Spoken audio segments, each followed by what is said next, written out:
Brent Elam. Yes. We're at the Pump House with the opening of your show this month. Tell us about yourself. My name is Brent Elam. I am a Chillicothe born person, and I've been teaching high school art for 27 years now. I taught at Chillicothe High School. I teach at Amanda Clear Creek still. And I've been exhibiting art for 12, 15 years, off and on all through Southern Ohio and Central Ohio. So you have a particular style.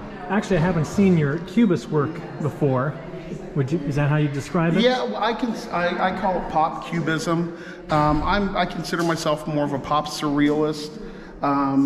Most people call us lowbrow, and I'm okay with that. Everything has a little bit of a tinge of humor to it and a little cutting sarcasm. But I've been doing some Cubist stuff as well here in the past couple years. I like the diversity of working the Cubist style and my other stuff, because I think it breaks up my creativity and lets me think differently. Most of your work is a particular style, and I don't know, to me it's a little creepy. Everybody says that. Everybody says that. Can you explain that? Yeah. Again, I work in a pop surreal style. Some of my inspirations, Emilio Modigliani, that's where I get the length of the neck.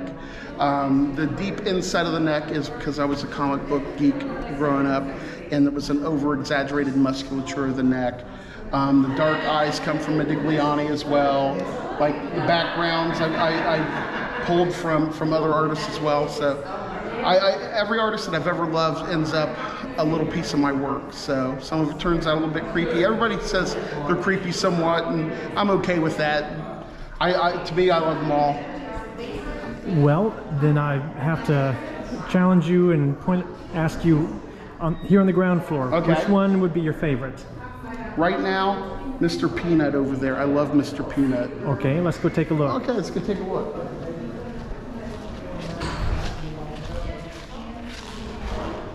He's actually more of an exception to the rule without the neck there. Yeah, it was more of a caricature. I like doing some more pop art stuff, and this was more about just the character himself. It wasn't about anything socially. If you look through a lot of the collage work, it will touch on social matters. Not much with Mr. Peanut. I was just going for some nostalgia. I really liked the old-time feel of Mr. Peanut and his transformation, and I wanted to see how I handled him. Hard to be snarky about just peanuts. Well, that's true. But actually, when I do the collage work, I do a lot of research on stuff, and it's so interesting, the idea of peanut plantations in the South, and how it affected the economy. There was a whole thing, and some of them, there are some things that touch on that, but just very little.